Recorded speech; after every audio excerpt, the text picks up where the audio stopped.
Get ready for a clash of titans. We have two legends of Russian chess, former world champion Vladimir Kramnik versus the brilliant and creative Nepomniachtchi, battling it out in the 2015 Russian League. The game opens with a quiet King's Indian setup. Kramnik develops his pieces classically, fianchettoing his light-squared bishop, while Nepo builds a solid structure, preparing for the middle game fight. Both players continue with solid, principled moves. They complete their development, castle their kings to safety, and carefully arrange their pawn structures, setting the stage for the coming complications.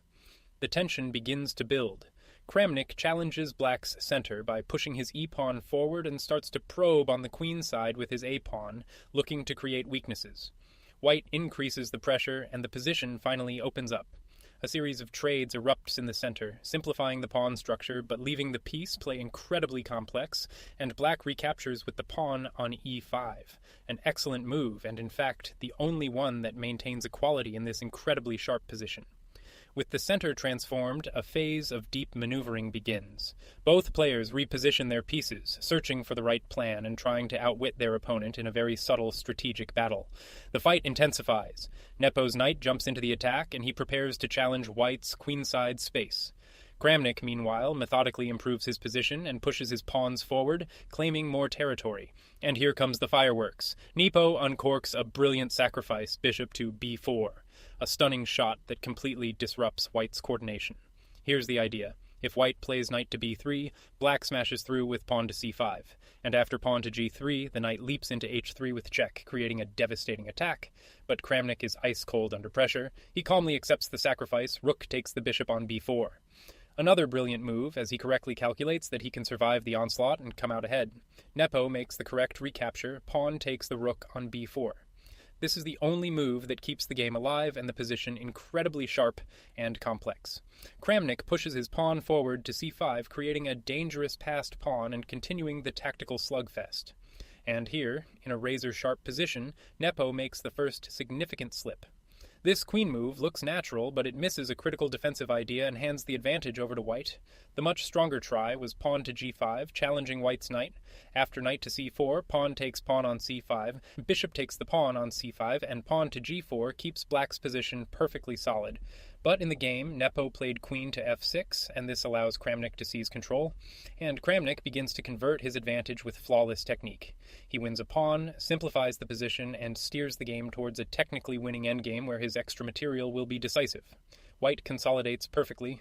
The bishop finds a strong post, and Kramnik tucks his king safely away on h1, preparing for the final phase of the game. Another inaccuracy from Nepomniachtchi. This passive bishop move misses a golden opportunity to create some much-needed counterplay, allowing White to tighten the screws. The best chance was queen to c5, putting immediate pressure on White's position. After bishop to b4, knight takes the pawn on b5, pawn recaptures, and rook takes the rook on a1 would have won a piece for Black. Instead, back in our game, the bishop simply drops back to b7, and the chance is gone. A tactical dance begins. White's knight repeatedly harasses Black's queen, forcing a repetition of moves.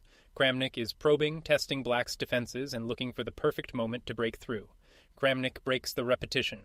He brings his rook to c1, preparing to intensify the pressure on the queen side. Black is under serious pressure and misses another active defensive idea. This rook move is a bit too slow, and there was a more direct way to challenge White. The best try was queen to a7, immediately targeting the weak a4 pawn. After pawn to h3, rook to c8, knight to c4, the queen snaps up the pawn on a4, and Black is right back in the game. But in the game, the rook moves to d7, a passive choice that lets White continue to build the pressure. A tiny imprecision from Kramnik. The pawn pushes to h3, which is a useful move, but knight to b3 was even stronger, and this gives Black a brief moment to improve his position. And Nepo uses that moment to get his king off the back rank, stepping it to h7. The knight and queen resume their dance for a moment as both sides regroup for the next critical decision. Kramnik pushes forward, but this is another slight inaccuracy that lets some of his hard-earned advantage slip away. This move actually allows a tactical resource. The most precise move was knight to a5, keeping Black's pieces completely tied down. Then, after bishop to c8, rook to a1, rook to b8, and bishop to c4, White maintains maximum pressure. The move played, however, pawn to a5, gives Black a huge opportunity to get back into the game. And this is the decisive mistake. Nepomniachtchi fails to spot the saving tactic, knight takes pawn on b5. Instead, he plays the passive rook to b8, and the chance is gone. From this point on, White is completely winning.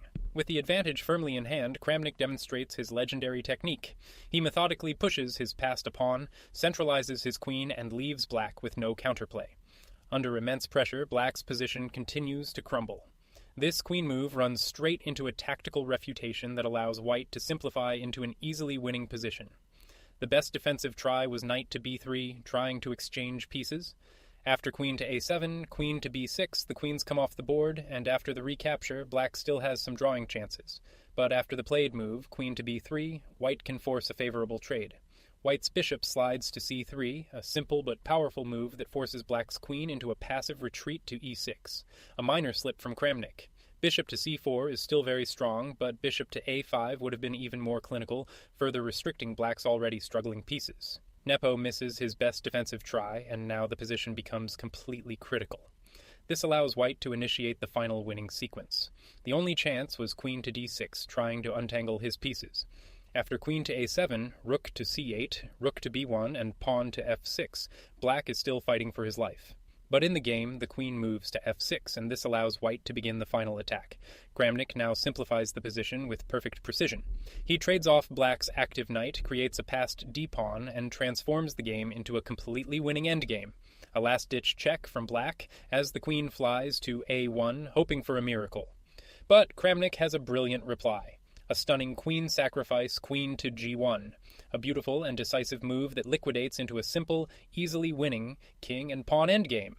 Of course, this is forced. Black must take the queen on g1 with check and hope to survive the resulting endgame. The dust settles, white's king recaptures on g1, and black's king moves to g7.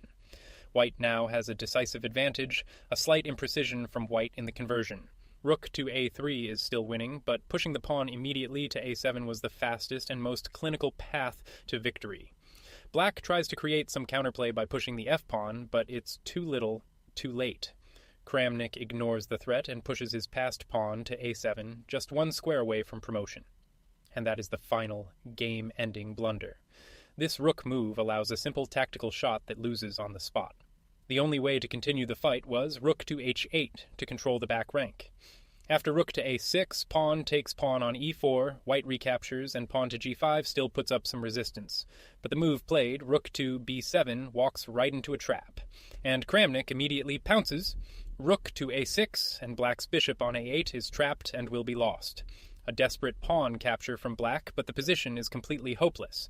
Kramnik with the precise recapture, pawn takes pawn on e4. This is the only move, but it's a crushing one, creating a second unstoppable passed pawn. Black's rook moves to f7, but it can't stop the tide, as white's e-pawn now begins its unstoppable march up the board. Another error in a lost position. Pawn to c6 just makes things worse, allowing white's knight to jump into the attack with decisive effect. The knight leaps into b6, and black's entire position is collapsing. Black's defense continues to crumble. This rook move allows white to win the trapped bishop immediately and end the game. Rook takes pawn on a7, bishop takes rook on f7, rook takes bishop on f7, rook takes bishop on a8, pawn takes pawn on b5. But after the move, rook to e7, white can simply take the bishop on a8. A final slight imprecision from Kramnik, choosing pawn takes pawn on c6. It's still completely winning, but knight takes bishop on a8 was the most direct and clinical finish. Nepo's last move misses a final opportunity for a spite check, allowing a clean and simple end to this epic battle. He had to try rook takes the knight on b6. After rook recaptures, rook takes pawn on a7, bishop to d5, and rook to a1 check could have prolonged the game for a few more moves. But in the game, the rook takes the pawn on a7, and this allows white to wrap things up immediately. And there it is, the final move.